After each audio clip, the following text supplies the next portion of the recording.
दतिया मध्य प्रदेश का सबसे छोटा जिला है।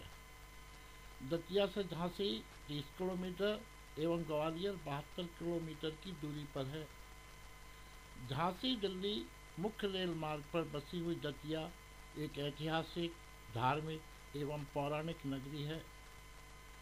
स्वाधीनता पूर्व दतिया एक स्वतंत्र रियासत थी।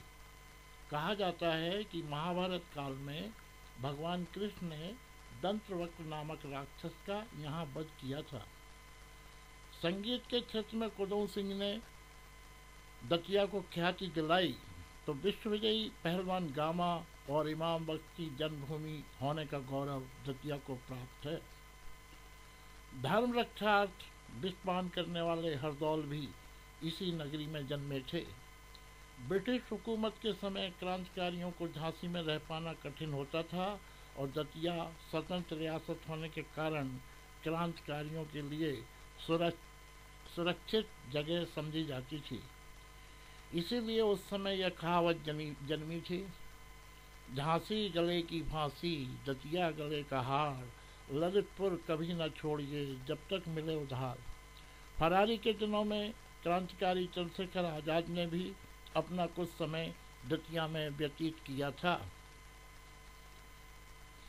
दतिया का वनखंडेश्वर मंदिर तो अत्यंत प्राचीन है।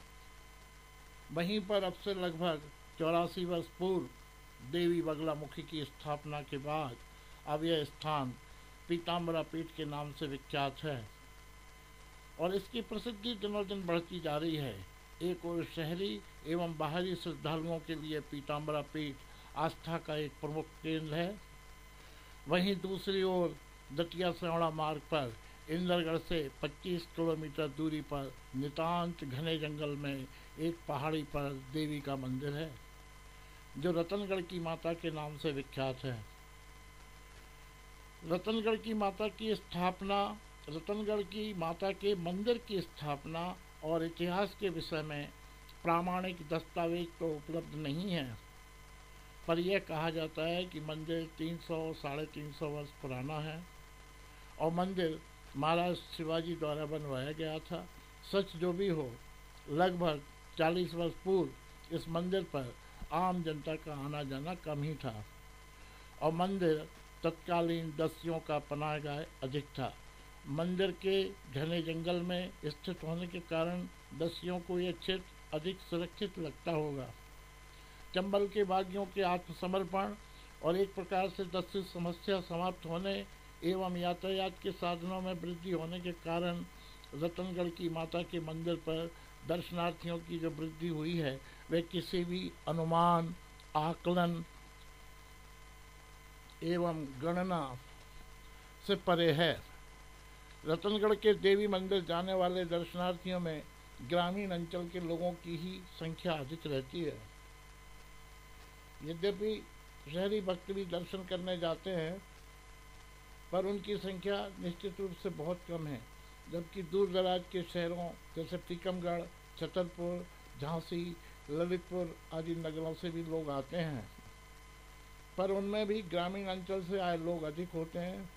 रतनगढ़ के देवी मंदिर के विषय में यह मान्यता है कि कहीं भी किसी भी स्थान पर यदि किसी व्यक्ति को सर्प काट ले तो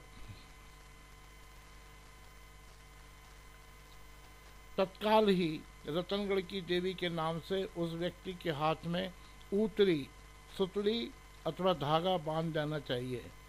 वह व्यक्ति सर्पदंश से नहीं मरेगा। बाद में मंदिर पर जाकर वह ऊतरी खोली जाती है। इस मंदिर के आसपास बिखरी हुई लकड़ियों के टुकड़े लोग घरों में ले जाते हैं और कहते हैं लकड़ी का छोटा सा टुकड़ा रखने पर भी घर के अंदर सर्प कभी नहीं आता। इतना ही नहीं, अनेकों दर्शनार्थी मंदिर के प्रांगण में मकान का आकार देते हुए छोटे छोटे पत्थरों को रखते हैं।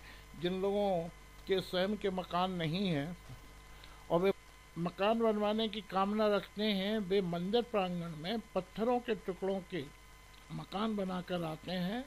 कुछ लोग पत्थरों के 2 मंजिला मकान भी बनाकर आते हैं। लोग अपनी अपनी मनोकामनाओं को पूरा करने के लिए मंदिर में पॉलीथीन थैलियों या धागे की गांठ बांध करके आते हैं ताकि देवी को उनके काम की याद रहे। वस्तुतः प्रथा यह है कि जिस व्यक्ति ने जो धागा बांधा है, मन्नत पूरी होने पर वही धागा खोला जाए।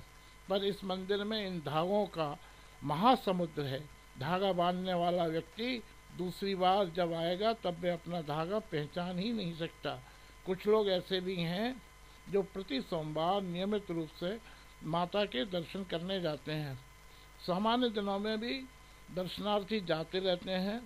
मंदिर तक जाने के लिए काफ़ी सीढ़ियाँ हैं, सड़क मार्ग भी है जो प्रायः वाहनों के लिए बंद रहता है। रतनगढ़ के देवी मंदिर पर भक्त लोग झंडा और पीतल का घंटा चढ़ाते हैं। जिस व्यक्ति की जैसी श्रद्धा और जेब की स्थिति हो उसी अनुसार वह घंटा चढ़ाता है। छोटे से लेकर भारी वजन के घंटे मंदिर में इकट्ठे हो जाते हैं, फिर उन्हें बेचा जाता है। सामान्य दिनों की तुलना में नवरात्रि के दिनों में मंदिर जाने वाले दर्शकों की संख्या में अपार वृद्धि हो जाती है। लोग अनेक मील पैदल चलकर भी मंदिर पहुंचते हैं। ट्रैक्टर एवं 2 पहिया 4 पहिया वाहनों की संख्या भी कम नहीं होती। कुछ लोग कई मीलों तक ढोंक जमीन पर लेटकर और पुनः खड़े होकर फिर लेटकर ढोंक लगाकर मंदिर जाते हैं।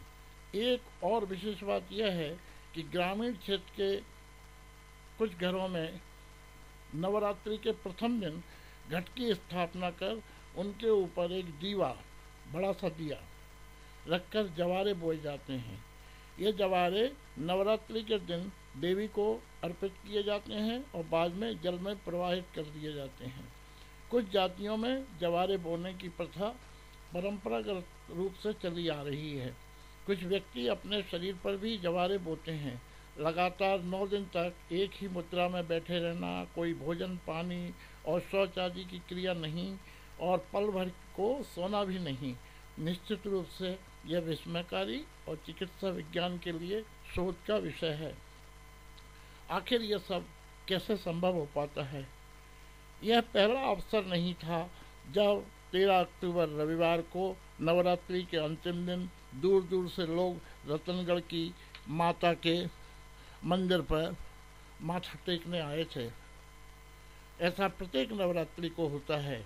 यदि शासन प्रशासन ने अक्टूबर 2007 के हादसे को जरा भी ध्यान में रखा होता, जब इसी मंदिर के मेले में लगभग 250 व्यक्ति नदी में बह गए थे, पूर्व में घटित उस दुर्घटना से जरा सा भी सबक लिया होता तो 13 अक्टूबर को इतना बड़ा हादसा घटित नहीं होता। चर्चा यही है कि मंदिर मार्ग के बीच में लगभग 3 किलोमीटर पहले बने हुए पुल के टूटने की अफवाह से अफरा तफरी मच गई और कुछ लोग भीड़ से कुचल कर मर गए। कुछ लोग जान बचाने की खातिर पुल से कूदे और जान से हाथ धो बैठे। यह भी आरोप लगाया गया है कि पुलिस ने पैसे लेकर ट्रैक्टर को प्रवेश वर्जित क्षेत्र में प्रवेश कराया। चर्चाओं का कतई कोई अंत नहीं है। मंदिर की ओर जाते हुए जवारों के एक दल की मंदिर से लौट रहे ट्रैक्टर में भरे हुए दर्शनार्थियों के बीच कहासुनी हुई, फिर मारपीट ने हादसे का रूप ले लिया। पुलिस के ऊपर सिर्फ पैसा लेके ट्रैक्टर्स को नो जोन एरिया में प्रवेश कराने का ही आरोप नहीं है, अपितु लाठीचार्ज से भी संगीन आरोप है बच्चों को उठाकर नदी में फेंकने का। यद्यपि यह बात किसी तरह हजम नहीं होती है। इस हादसे में अब तक 200 व्यक्तियों के हताहत होने और भारी संख्या में घायल होने के समाचार मिले हैं। मरने वालों में बच्चों, महिलाओं और वृद्ध व्यक्तियों की संख्या अधिक है। सौड़ा, इंदरगढ़ और दतिया के अस्पताल घायलों से भरे पड़े हैं। घटना के दिन ही मध्य प्रदेश के मुख्यमंत्री ने चुनाव आयोग से अनुमति प्राप्त कर मृतकों के परिवारों को 1.5 लाख रुपए का प्रति व्यक्ति मुआवजे की राशि घोषित की और अगले दिन शासकीय चिकित्सालय दतिया में उपचार करा रहे घायलों से मुलाकात की। मुख्यमंत्री ने कहा कि यह अंदर से हिला देने वाली घटना है। राष्ट्रपति जी, प्रधानमंत्री श्रीमती सोनिया गांधी और अनेक व्यक्तियों ने इस हादसे पर गंभीर शोक व्यक्त किया है। इस भयानक हादसे की न्यायिक जांच के आदेश 13 अक्टूबर को ही हो गए थे। मुख्यमंत्री ने दतिया में बताया कि 15 अक्टूबर को जांच आयोग का गठन हो जाएगा, जो 2 माह में अपनी रिपोर्ट प्रस्तुत करेगा। न्यायिक जांच की घोषणा तो सन 2007 के हादसे के समय भी की गई थी, पर उस रिपोर्ट को अब तक सार्वजनिक क्यों नहीं किया गया? जब रिपोर्ट ही सामने नहीं आई तो दोषियों को कैसे दंडित किया जाता? बहरहाल 13 अक्टूबर के हादसे के संदर्भ में सरकार ने त्वरित कार्रवाई करते हुए दतिया के जिलाधीश श्री संकेत भोंडवे, पुलिस अधीक्षक श्री चंद्रशेखर सोलंकी, एसडीएम सोहड़ा, एसडीओपी सोहड़ा के अतिरिक्त अटरेटा एवं थरेट थाने के संपूर्ण पुलिस स्टाफ को निलंबित कर दिया है। यह बात खूब जमकर की गई है कि इस हादसे को लेकर कोई भी दल लाशों पर राजनीति नहीं करे, पर मध्य प्रदेश में अगले माह विधानसभा चुनाव होने हैं। ऐसे में राजनीतिक दल एक दूसरे पर कीचड़ न उछालें, यह कैसे संभव है?